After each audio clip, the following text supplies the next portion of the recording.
আপনি কি আল্লাহর রাসূল? আমি আপনার কাছে আসলে জানতে চাচ্ছিলাম, কারণ এই সমস্ত ব্যাপারে আপনি একজন এক্সপার্ট। আলহামদুলিল্লাহ, জাযাকাল্লাহ। আর সেজন্যই আমি আপনাকে অনুরোধ করছি এই প্রশ্নটার উত্তর দিতে। সহজ প্রশ্ন করলাম, আপনি আল্লাহর রাসূল কিনা উত্তর দিতে পারলেন না। আমিও একজন ডাক্তার, মেডিকেল ডাক্তার। ডাক্তার হিসেবে বুঝতে পারি কোন মানুষটার চিকিৎসার দরকার হবে।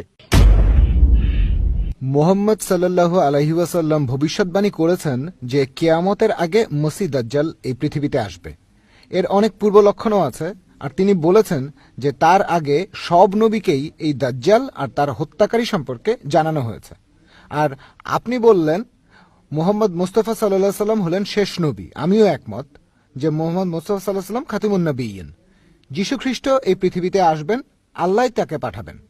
আল্লাহ যাকে পাঠান তাকে আরবিতে বলা হয় রাসূল, কারণ এই শব্দটা এসেছে আরসালা থেকে, আরসাল।